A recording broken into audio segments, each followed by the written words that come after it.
to breathe, but that's alright. Hush.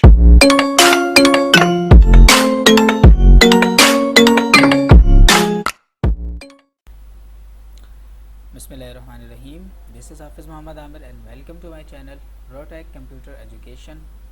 Viewers, पिछली video में हम लोगों ने डिलीट का तरीका सीखा था कि किस तरह से अपना डेटा डिलीट कर सकते हैं, और आज के लेक्चर में हम ये सीखेंगे कि हम अपना डेटा गेट किस तरह से कर सकते हैं। सो चलते हैं अपने सॉफ्टवेयर की तरफ। अच्छा, पिछली वीडियो में हम लोगों ने डिलीट का तरीका सीखा था कि किस तरह से अपना डेटा डेटाबेस से डिलीट करते हैं। आज का जो टॉपिक है वो ये है कि किस तरह से हम अपना डेटा रिट्रीव करेंगे, यानी फैच करेंगे डेटाबेस से। तो इस प्रोजेक्ट को मैं ओपन कर लेता हूँ।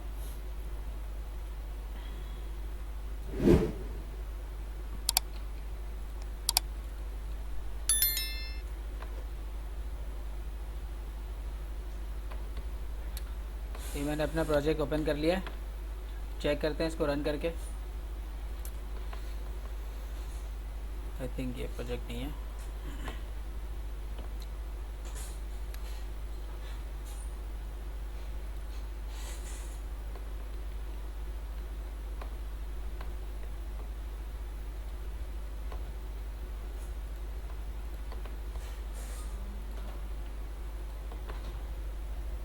ये मैंने इसको रन किया।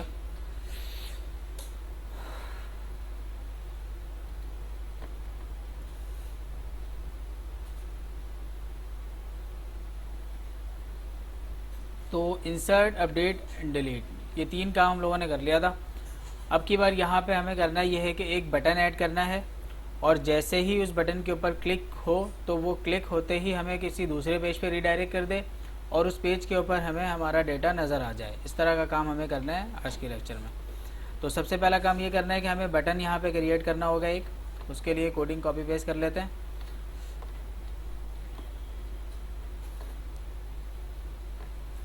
इस बटन को मैंने कर लिया कॉपी पेस्ट, और जिसकी आईडी है उसको चेंज करके मैं कर लेता हूँ यहाँ पे गेट। इसका नेम मैंने रख दिया यहाँ पे व्यू रिकॉर्ड।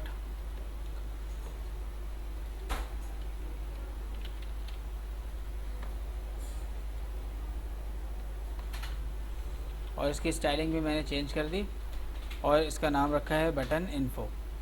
ऑन क्लिक फ़िलहाल मैं हटा रहा हूँ यहाँ से। सेव किया मैंने इसे। रन करके चेक कर लेते हैं कि किस तरह से इसका प्रीव्यू नज़र आ रहा है।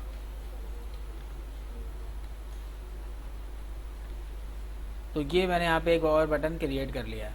अब जैसे ही इस बटन के ऊपर क्लिक हो तो क्लिक होते ही क्या होना चाहिए कि हमें दूसरे पेज पे रीडायरेक्ट करना है। तो अब हमें यहाँ पे एक फॉर्म क्रिएट करना है गेट रिकॉर्ड के नाम से, जिसके ऊपर हमें रीडायरेक्ट करना है। तो फॉर्म क्रिएट करने के लिए वेब एप्लीकेशन पर राइट क्लिक करना है। उसके बाद ऐड वेब फॉर्म, और यहाँ पे मैं इसका नेम सेट कर देता हूँ गेट रिकॉर्ड।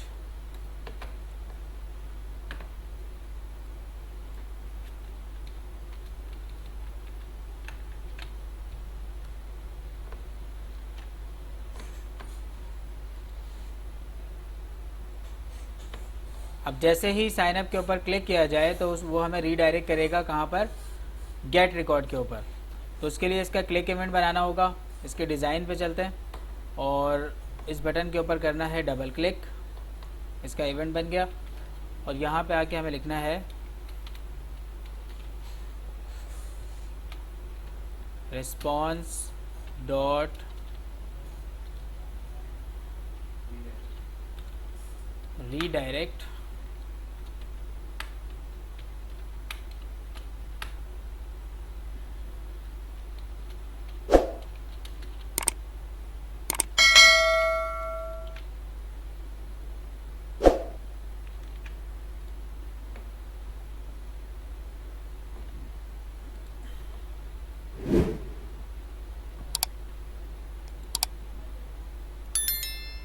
तब यहाँ पे एक टेम्प्रेरी एरर आ रहा है, और वो ये है, यहाँ पे देखना होगा कि एरर क्या है। जैसे ही मैंने इसके ऊपर क्लिक किया, इसने यहाँ पे मुझे रीडायरेक्ट कर दिया। और एरर क्या कह रहा है, resource are looking has been remove, it is name change temporary and available. ठीक है।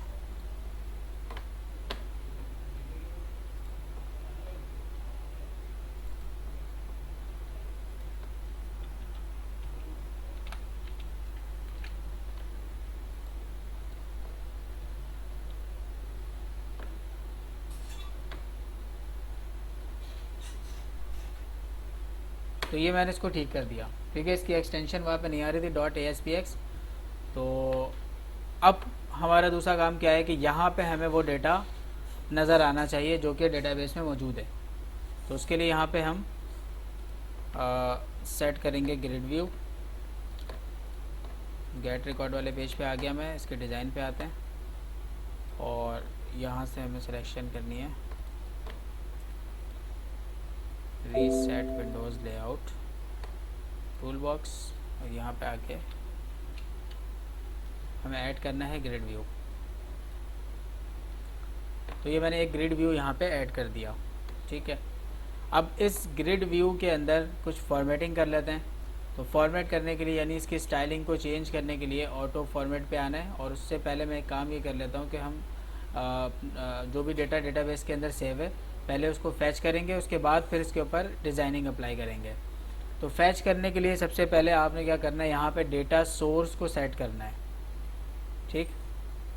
सिंपली इस पर क्लिक करना है। उसके बाद यहाँ से हम क्लिक करेंगे न्यू डेटा सोर्स के ऊपर और फिर यहाँ पे हमें मिलेगा SQL डेटाबेस। उसके बाद क्लिक करना है ओके। देन यहाँ से अब हमें सेलेक्ट करना है डेटाबेस। तो डेटाबेस चेक कर लेते हैं कि किस नाम से बनाया था। अगर यही है तो फिर यही डेटाबेस यूज़ करेंगे हम। राइट क्लिक करके इसको रिफ़्रेश करना है और इसके अंदर जो डेटाबेस है वो किस नाम से है, SMSS के नाम से। तो सिंपली हमें वही डेटाबेस सेलेक्ट करना है जो हम कर रहे थे। अच्छा, उसके साथ साथ यहाँ पे हमें इन सब पे चेक भी लगा देना है क्योंकि हमें सिलेक्शन भी चाहिए, सॉर्टिंग भी होनी चाहिए और पेजिनेशन भी इसके नीचे शो होनी चाहिए। तो इन सब पे चेक लगाना है। And again data source set 1 select किया था, यहाँ पे कन्फिगर डेटा सोर्स करना है अब की बार। उसके बाद यहाँ से हमें कनेक्शन स्ट्रिंग चाहिए अपने डेटाबेस का, ठीक हो गया। कनेक्शन स्ट्रिंग पे चेक लगा के अगर आप इससे कॉपी करना चाहते हो तो कर सकते हो, अदरवाइज़ इसको हटा दो। फिर क्या करना है, नेक्स्ट पे क्लिक करना है, फिर दोबारा नेक्स्ट। अब ये हमसे यहाँ पे पूछ रहा है कि आपको कौन कौन से कॉलम शो करने हैं उसके ऊपर, ID, name, last name, age, contact, email, password, image. तो मुझे तमाम की तमाम चीज़ें शो करनी है सिवाय यहाँ पे पासवर्ड और इमेजेस के, ठीक है। तो उसके लिए क्या करना होगा, स्टैटिक से क्लिक हटा के इन सब पे फिर अलग अलग चेक लगाना है हमें। पासवर्ड भी कर लेते हैं और इमेज URL यहाँ पे छोड़ देंगे फ़िलहाल, ठीक है, क्योंकि इसकी ज़रूरत नहीं है। अगर आप वेयर की कोई कंडीशन लगाना चाहते हो तो फिर आप आओगे वेयर के ऊपर और फिर यहाँ से आके कॉलम नेम डिफ़ाइन करोगे कि वेयर ID क्या होनी चाहिए यहाँ पर, फिर आप अपनी मर्ज़ी से डिक्लेयर करोगे, ठीक। सारी की सारी कंडीशन यहाँ पे मौजूद है। अगर सॉर्टिंग करना चाहते हो असेंडिंग में, डिसेंडिंग में, तो ऑर्डर बाय का यूज़ करना है। अगेन एडवांस, अब यहाँ पे एडवांस क्या है, एडवांस के ऊपर चेक करके हमें generate, insert, update and delete statement पे चेक लगाना है। इससे फ़ायदा क्या होगा कि ग्रिड व्यू पे रहते हुए आप अपना डेटा डेटाबेस के अंदर से डिलीट, सिलेक्शन, इंसर्ट, अपडेट सारी चीज़ें कर सकते हो। ओके पे क्लिक करना है। एंड अगेन अब क्या करना है, नेक्स्ट टेस्ट क्यूरी पे हम चेक कर लेंगे कि डेटा आ रहा है या नहीं। तो हमारे पास डेटा यहाँ पे आ चुका है। फिर उसके बाद करना है फिनिश। अब यहाँ पे मज़ीद कुछ ऑप्शन हमारे पास शो हो रहे हैं, एडिटिंग, डिलीटिंग, सिलेक्शन। तो इन सब पे मैंने चेक लगा दिया। अब हम इस पेज को रन करके चेक करते हैं कि हमें अब रिज़ल्ट में क्या मिलता है। दोबारा से मैं उसी साइन अप पेज से इसके ऊपर जंप करूँगा। तो अगेन इसको मैंने रन किया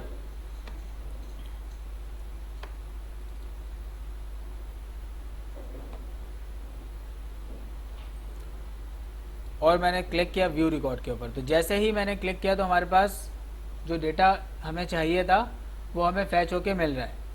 अब यहाँ पे कुछ चेंजेस है, एडिट, डिलीट, सेलेक्ट। सिलेक्शन पे क्या होगा कि जैसे ही आप करोगे पूरी रॉ को सेलेक्ट कर लेगा बेसिकली बैकएंड से।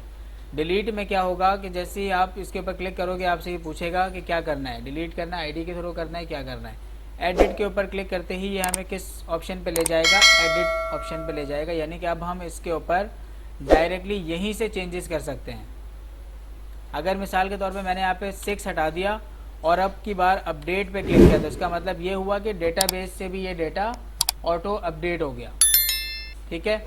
एंड अगेन अगर हमारे पास एक से ज़्यादा रिकॉर्ड है तो फिर हम उसको डिलीट करके भी यहाँ पे चेक करेंगे। अभी तो इसकी फॉर्मेटिंग थोड़ी सी सही कर लेते हैं।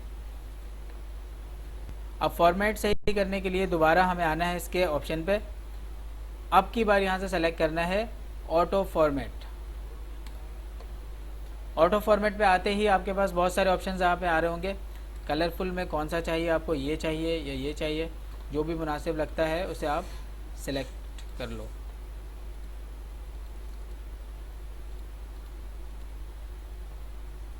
ये बेहतर लग रहा है।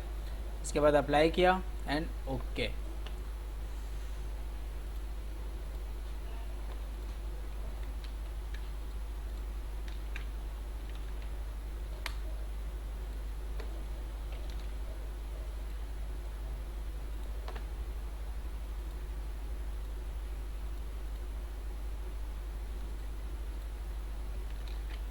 सेव किया, उस वक्त सेव नहीं हुआ था, दोबारा से करते हैं। तो अब की बार इसने बिल्कुल इसको चेंज कर दिया है, ठीक है। कैंसिल करना है, दोबारा से कैंसिल कर सकते हो आप।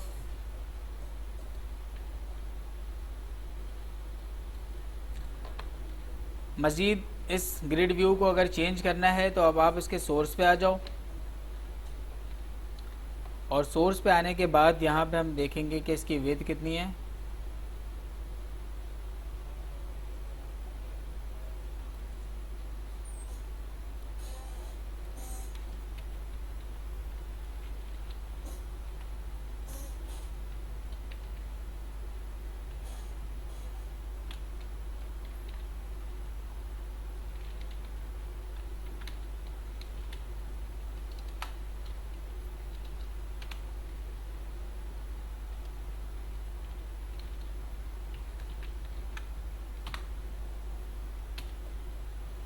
ठीक है, 90% कर लिया। इसको मार्जिन दे देते हैं, मार्जिन लेफ्ट 5% और फिर मार्जिन टॉप भी कर लेते हैं।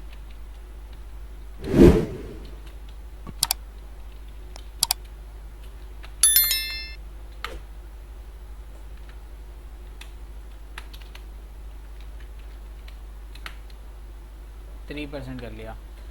अब हम जाके एक और रिकॉर्ड इंसर्ट करेंगे डेटाबेस के अंदर दूसरे फॉर्म से, यानी साइन अप फॉर्म से, और यहाँ पे आके इस पेज को रिफ्रेश करके चेक करेंगे कि वही डेटा हमें यहाँ पे मिल रहा है या नहीं। तो उसके लिए सिंपली क्या करना है, यहाँ पे हमें एक और टैब ओपन करना है और यहाँ पे आके मैं लिखूँगा signup.aspx और यहाँ से हम एक और रिकॉर्ड इंसर्ट करेंगे। फ़िलहाल कुछ भी रख लेते हैं यहाँ पे, ये डेटा हमारे पास कुछ भी हो सकता है। 27 कर लिया, कॉन्टैक्ट नंबर डाल दिया, ईमेल एड्रेस डाल दिया, पासवर्ड यहाँ पे रख लेते हैं हामिद 123456। ये डेटा मैंने यहाँ से इंसर्ट किया और यहाँ पे आके हमें अब रिफ़्रेश करना है। तो जैसे ही मैंने इसको रिफ़्रेश किया आप देख सकते हो कि वो रिकॉर्ड यहाँ पे भी हमें नज़र आ रहा है। और ये सिलेक्शन के ऊपर जब आप क्लिक करोगे तो ये उस रॉ को सिलेक्ट कर लेगा बाय डिफ़ॉल्ट। अब मिसाल के तौर पे अगर इस डेटा को डिलीट करना है या एडिट करना है तो एडिट करने के लिए सिंपली आप इसके रॉ पे क्लिक करोगे, ये उसी रॉ को एडिटेबल फॉर्म में ले जाएगा, ठीक है। तो ये फ़ायदा है ग्रिड व्यू को यूज़ करने का, जो कि बहुत ही ज़्यादा ईजी है। नहीं करना है तो आप कैंसिल कर सकते हो, और अगर डिलीट करना है तो सिंपली हमें क्या करना है, इस डिलीट के ऊपर क्लिक करना है। तो ये डेटा डेटाबेस से भी डिलीट हो जाएगा। अब जाके हम डेटाबेस चेक कर लेते हैं एक बार कि वहाँ से डिलीट हुआ है या नहीं। तो सिंपली क्या करना है, इस डेटाबेस के ऊपर आना है, राइट क्लिक करके शो टेबल डेटा में जाके चेक कर लेते हैं। तो यहाँ से भी वो डेटा रिमूव हो चुका है। तो ग्रिड व्यू हमें जो है मतलब अलाउ कर रहा होता है कि हम अपना डेटा इंसर्ट भी कर सकते हैं, अपडेट भी कर सकते हैं और डिलीट भी कर सकते हैं, ठीक। तो आई होप कि ये लेक्चर आप लोगों को अच्छी तरह से समझ में आई होगी। और अगर आप लोगों को ये वीडियो समझ आई है तो इसे लाइक करें शेयर करें और हमारे चैनल प्रोटेक कंप्यूटर एजुकेशन को सब्सक्राइब करें। So keep watching protic computer education. Thank you.